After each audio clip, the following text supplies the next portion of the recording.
as well as Willie Walsh, the Director General of IATA, and my boss. So, good afternoon, everyone. No opening statements. We've had a lot of talking over the last couple of days. We'd like to take your questions. As per usual, if you could raise your hand and when recognized, please identify yourself before asking the question. And then lastly, it is an industry gathering, so we'd like to have questions about the industry, about broader issues, not about specific airlines. So, who wants to ask the first question? Maybe we'll take the question in the front row. It's just with on our side, maybe a general one. What is your conclusion of this meeting? What is it, what you pick out of it? I thought it was a fantastic event. Feedback has been really positive. I think the venue, Istanbul, has excited everybody. You can see the mood of the industry is much more positive than it has been. I think the events at the World Transport Summit highlighted the challenges that we face, and I'm pleased in front of an open audience. We're not trying to hide anything. I think we're being very, very open and honest in terms of what it is we have to do. We're as an industry, I think, we're covering well. A lot of work that needs to be done and a lot of challenges ahead. But we sit here at the end of this event being optimistic about the future of aviation, being determined to address all of the challenges, being totally committed to achieving our net zero target in 2050, and I think united in calling upon everybody else to support us in doing that. We've been clear that we can't get to net zero in 2050 alone. Everybody's going to have to play their part. Governments, regulators, OEMs, air traffic control, airports, you name it. They're going to have to raise the bar to work with us to ensure that we can achieve what is an absolute critical goal. Where was the most progress? Where was the most progress doing? Sorry, I can't hear you. Where was the most progress? I think the most progress really has been in, certainly from, and Mehmet and Yvonne will talk about this, but I think in terms of the discussions we've had at the Board of Governors of IATA, which we'll now build on with our members, has been in relation to the measures that need to be taken to get to net zero in 2050. We set out when we agreed the target a pathway to net zero in 2050, one that we believed was credible and could be achieved, a very challenging one and a very expensive one. But I think there's now a greater understanding and appreciation of what we need to do, and recognition that this is going to be extremely tough. I think we're having very open and honest discussions at the Board of Governors, and I think the industry will benefit from that. So our feelings first is success and thankfulness, because we have 1,520 attendees and we have to stop the registration because we exceeded the limits of the hotel. This is very good success, as Willie said. It is a really good symbol and it is a good sign of the success of the future of the airline business and aviation in general. And I think if you remember yesterday while we were talking with Willie, we highlighted certain issues such as the SAF and the importance of aviation and how we are becoming victim of the certain decisions which were not under the control and discretion of the aviation, such as the manufacturing of the SAF. And I personally ask your support. And this is something new. I think, can we say really that we geared up a little bit for the sake of the aviation? Because we would like to buy everything available here as SAF. We would like to obey all the rules. We are the only industry in transportation have 2050 targets, and in the CAAF conference in November in Dubai, we are going to also talk about interim targets. And there are other industries which is 5 times larger than us on the carbon sequestration, doing nothing. and all the projectors, all the lights are on us. This is not fair. So we talked about this, and we highlighted and asked your support to support on this, to show the world that aviation is doing their homework. Look at the others. Look at the others. I think this is the highlight I can say.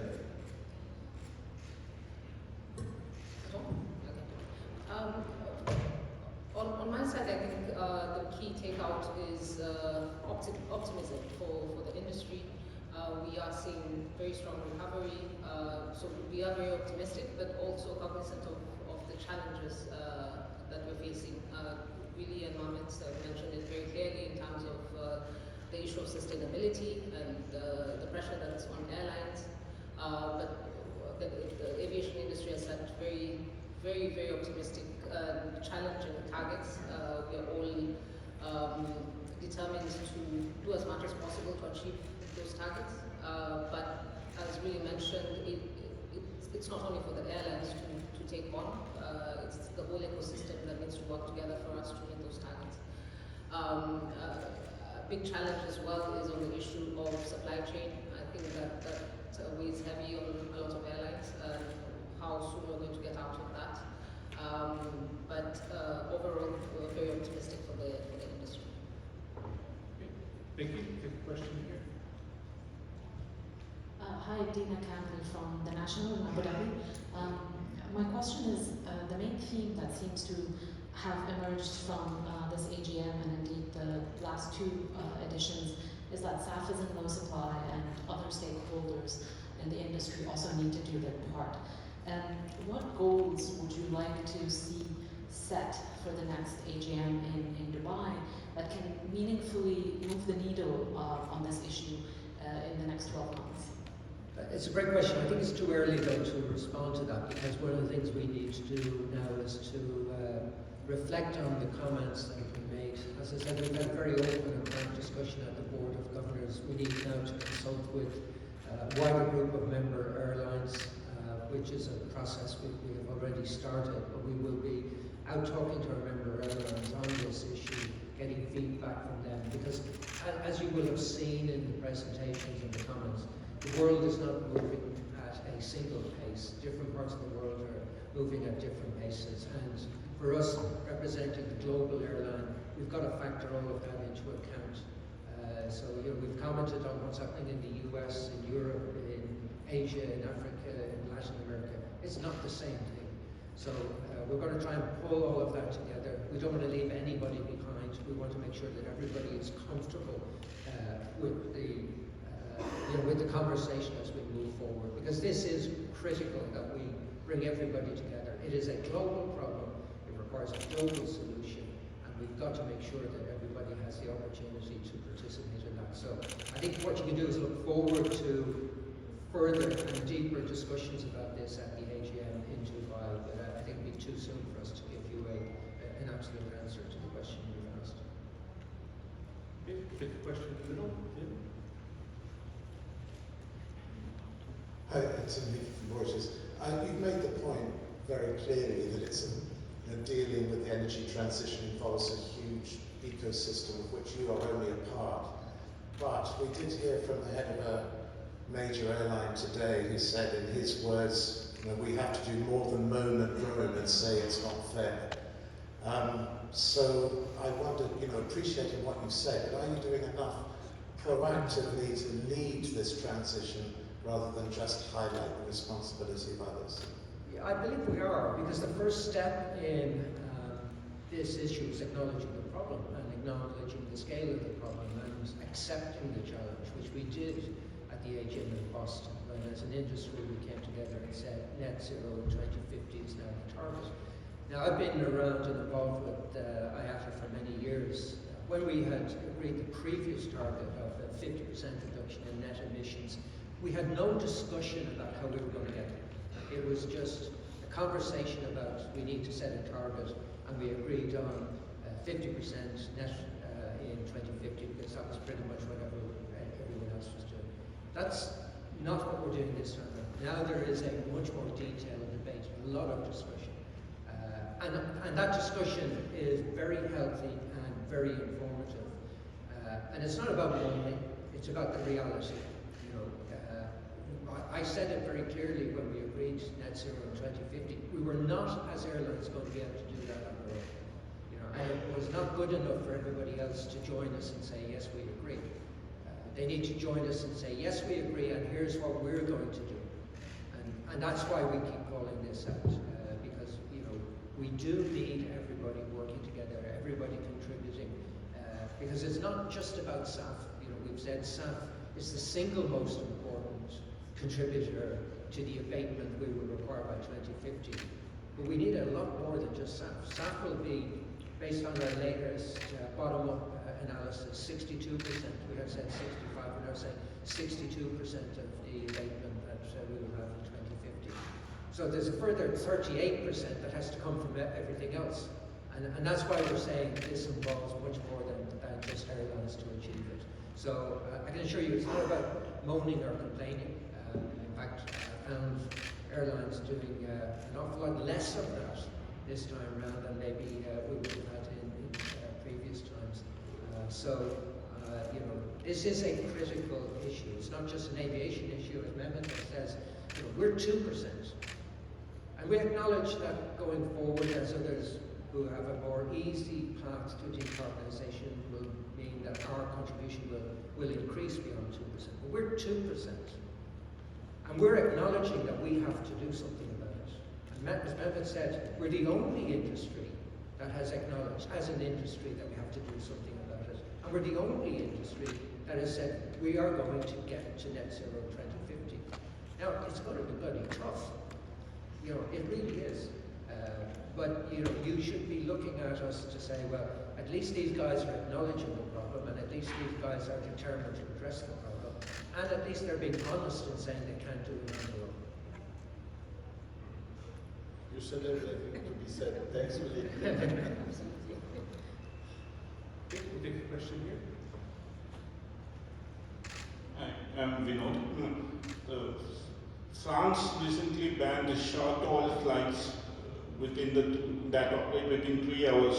What is the IATA? How it will impact the airline industry, especially the low-cost short-haul flights operations? So let me address France, because this is greenwashing at its ultimate.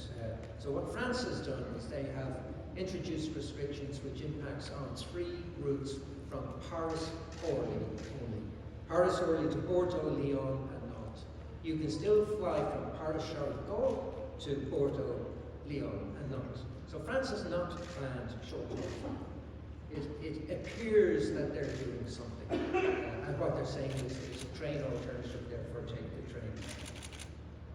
Eurocontrol has estimated that 40 daily flights have seen their routing increased by 370 kilometres each to avoid the strikes that are being caused by France. France is actually harming the environment because of their refusal to address the ongoing disruption that French ATC causes in France, which goes way beyond any reduction in CO2 that will be achieved from this ban on the 3 destinations from Paris-Orly. So France needs to be honest. If France is serious about addressing the environmental concern that they are saying they are, they should be tackling the huge disruption caused to aviation by the closure of French airspace with the ongoing strikes there. As an industry, we're calling for France to facilitate overflights of the country so that the rest of Europe is not disrupted by the strikes. That would make a huge difference to the environmental footprint. Okay, we'll take a question on this side of you in the front row. Yeah, the mic is coming in. Hello, Nations FVW. Addressing Yvonne, we learned today, as far as SAF production till 2028 is concerned, a lot of places all over the globe, but Africa was still a blank map. So how is your perspective on that, and where do you see some achievements in Africa? Well, that's a very good question. I think especially for African airlines, that's our biggest challenge. Where are we going to get staff from? And in order for, we have the raw materials, whether it's the sun or waste or whatever. We do have the raw materials, but who's going to invest in producing enough staff to meet our demands within the continent? So I think a lot needs to be done in terms of incentivizing investment in production of staff. If that's not done, we won't find any, and the little that we will find will be extremely expensive for us. We're already paying a premium in terms of jet fuel in the continent, so buying SAF at ×3, ×4, that'll kill the aviation industry within the continent. So that's a huge dilemma that we're facing right now. Okay, we'll take a question just behind. Hi, Laura Westbrook with the South China Morning Post in Hong Kong. Question for Willie. How do you see China's recovery, and how does it tie into not only the aviation recovery but also the global economy? And secondly, especially given the continued closure of the Russian airspace, which is impacting some airlines. Thank you. Yeah, so the positive news is the Chinese domestic market has recovered beyond where it was in 2019. I think from memory in April it was at 106% of 2019 figures. The domestic market in China accounted for almost 10% of all commercial aviation in 2019. In April it was about 11%. So you can see the domestic market is doing extremely well. The international market is still in a recovery phase, as is the whole Asia Pacific region, but it is recovering, and we expect that recovery to continue. I think the single biggest factor that will play into China will be the closure of Russian airspace, as you say, because many airlines that would serve China cannot fly through Russian airspace, and therefore I think you'll see a great reluctance to add capacity from American and European carriers because of the extended distances that they're going to have to fly to serve China.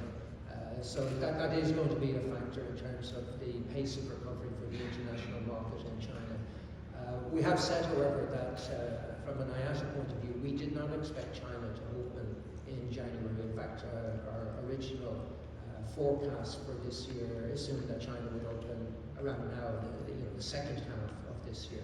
So it continues to be a positive for the industry overall, and I think there are opportunities there. There are some questions about the overall Chinese economy, whether it's as strong as people may have expected. But what I can say from an airline industry point of view globally, China continues to be a positive for us in 2023, and I think that will continue into next year, into 2024. In relation to Russian airspace, we would like to see Russian airspace open to everybody. We would like to see the war in Ukraine end. We would like peace to return to the region. And I think we will only see Russian airspace reopen for everybody when peace is in that region, when the war in Ukraine finishes. Okay, we'll take a question maybe just behind.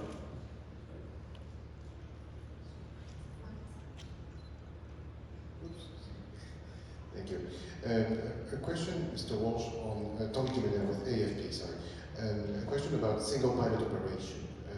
Do you see it happening anytime in the future? And is it a credible way with AI to fly a plane, 10, 20 years from now? Well, I suppose the first thing we should say, we do have single pilot operations, but I think will we see single pilot operations on twin engine, short haul, medium haul jets, and long haul?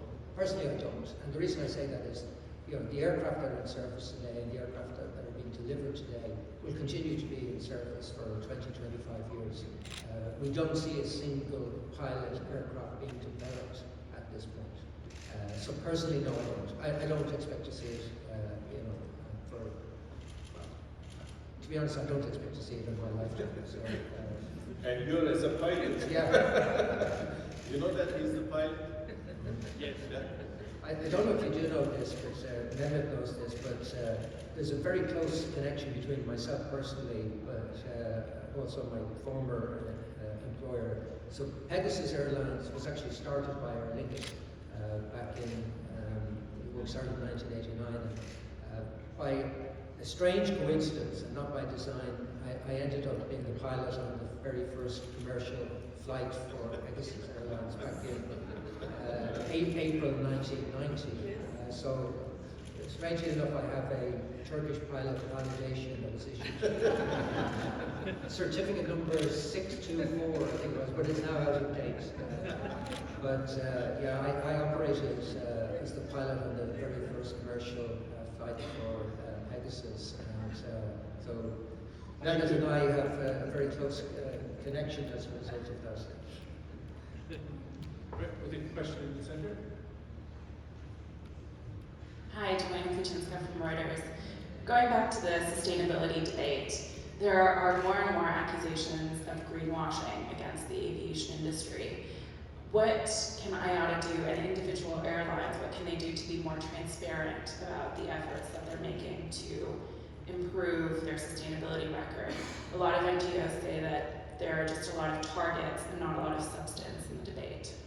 No, I think there is a lot of debate, and I hope you would recognise, for example, we had discussions in the presentations today on non-CO2 impacts, because and it's important to reflect that these debates do happen. So any of you who have attended IATA AGMs over the year will know that we debate it on a regular basis. We're not shying away from this. We're not afraid to discuss our performance. In fact, we're very proud about what it is we've achieved. We are a contributor to climate change because we contribute CO2. 2% of man-made CO2 comes from our industry. We're not shying away from that. It's 2%. And as I said, we acknowledge that 2% will probably increase as other industries decarbonize. Our industry is difficult to decarbonize. So I think we're being extremely honest with people. In relation to some recent events where certain ads being run by airlines have been challenged, I think it's important that everybody understands the need to be accurate and honest with consumers. And it's not just airlines ads who have been challenged. Many other industry ads have been challenged. But like everything, as Mehmet says, when it's to do with the airline industry, it tends to get a lot more coverage than other industries. So I'm aware of maybe 3, 4, 5 airlines who have had some challenges in relation to this. At IATA, we're encouraging our airlines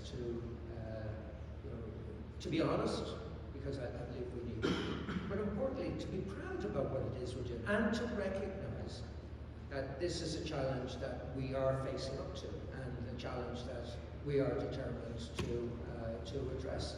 So we're happy to engage with anybody, debate with anybody. As I said, you witnessed the discussions that were taking place. I'm not sure many people are aware that we're openly talking about the impact of non-CO2. And as I've said in every aspect of this debate, it's the facts that are important. They're absolutely critical. This suggestion that banning short-haul flying in Europe is somehow going to be the solution is complete and utter nonsense. Eurocontrol, you've heard me say this before, did a detailed analysis of all flying in Europe, and it's available on their website. If you stopped all flying in Europe of less than 500 kilometers, you would reduce CO2 from the industry by 3.8%.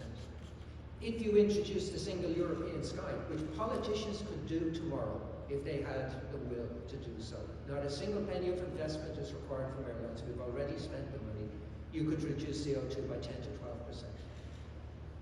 3 times the CO2 reduction of stopping short-haul flying. And this is where people need to be honest. I think the industry is being honest. I think it's time for politicians to be honest and face up to what it is they need to do to make a difference in relation to this. I think we have to be, as journalists, customers, people living in this universe, inquisitive. We have to ask. We have to ask. For example, There's going to be the Pegasus press conference at 2 o'clock today here. Ask her what she is doing as an airline. Imprecise. If we do not ask, if we do not question, we can't learn the real facts. We have one globe, and everybody in this globe is living here. And our main duty for our descendants and successors that are going to take the world from us, at least give the world at par. And to be honest, to confess,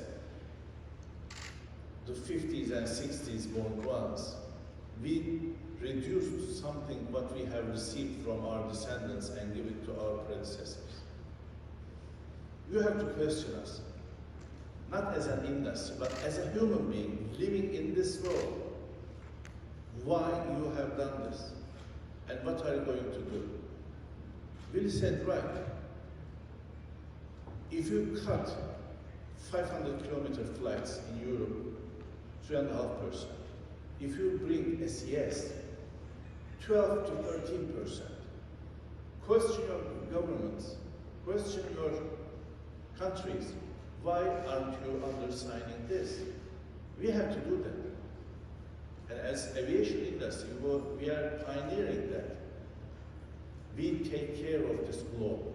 We don't have, so far as we know, another world to live. They're trying to go to Moon and Mars, but not yet. So we have to take care and clean our world. Okay, next question. Okay, maybe we'll go back to Dina then. Maybe we'll take a couple more. Hi again. There has been some efforts by individual airlines, such as Emirates and United, and I'm sure others, to set up funds that can invest in SAF. Do you see a possibility for a collective fund by IATA airline members under the IATA umbrella to pool together their resources towards investments in SAF? Yeah, that's a fantastic question, and you know, we've not made any move towards that. But I think the important thing about SAF is, if, for example, you had a single fund, it would suggest that we are going to invest in a single area. The beauty of SAF is you can build the plants to generate SAF everywhere and anywhere, and the technology that exists today is fascinating. But what will exist in 5 years' time, 10 years' time, 15 is going to be even greater. So I think there's many different solutions to this. A lot of individual airlines are investing money in putting equity into some of these facilities to try and assist the financing of the building of facilities. And I think that will continue. I'm not sure that there's anything better that we could do collectively than we could do individually. So it is something we'd look at, but I think this is much more credible when it's the individual airlines, because what the individual airline brings when they're doing this is credibility to the scheme that then helps other investors, co-investors, to provide equity financing. And that's where I think the biggest hurdle is at the moment. So I'm not sure that if we did it at an IATA level, it would be better than it may actually dilute it. But it is something that we can look at. Okay. We'll take maybe 2 last questions. One here, and that'll be it.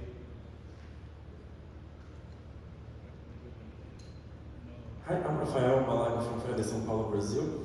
I want to ask you about how the airlines, especially Pegasus, can deal with the scenario of the dollar stronger than local currencies and the inflation in places such as Latin America and Turkey. Thank you. If you ask that question at total to our CEO, she will be happy to answer it for you. So here we are talking about the general issues of the aviation, but not the respective companies' issues. So there will be the last press conference at 2 o'clock.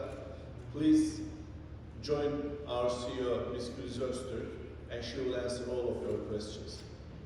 Okay, then the last question will be here. Andreas Spiel, German aviation journalist. Yesterday, Yvonne was on stage in some of the forums which talk about this big important topic of more females in aviation. She was mentioning how she, the first time, walked into this room and started her career in aviation, and there were only grey suits. And this time I see actually fairly many colourful dresses, that more women are here, and IATA has been doing quite a big effort, I can see here, even compared to other AGMs, to push this topic in. But still, you know, still that only 5% of pilots are still only female right now, and I think now it's 28 or something of CEOs altogether. But can you give us some, personal impression, Yvonne, about all the panel, your assessment or your timeline? What are you doing further to enhance the involvement of women in aviation, also executive, also the cockpits? Thank you. Okay. I guess I take the woman question. As you said, Andreas, we are seeing changes. I think it needs to move a lot faster because we're starting from way behind. A lot still needs to be done, but as I mentioned before, we're aware that it's an issue as an industry, and things are being done to, especially with IATA, the 25 by 2025, things are being done to address that issue, but I think we just need to move faster. And it has to be a deliberate effort by individual airlines to address this problem. And it's not a women problem, it's not for women to fix it, it's for all of us to fix it. Bringing in more pilots, it has to start right from when we go to the primary schools, high schools, because even what we're seeing now, the one cadet pilots, even for our airline, very few young ladies are stepping up to become pilots. So we have to demystify this whole thing very early and get them when they're still young and groom them and train them to enter the industry. But it has to be a deliberate effort from an airline perspective. Okay, and with that, we'll close this press conference. Thank you very much for participating in this AGM, and please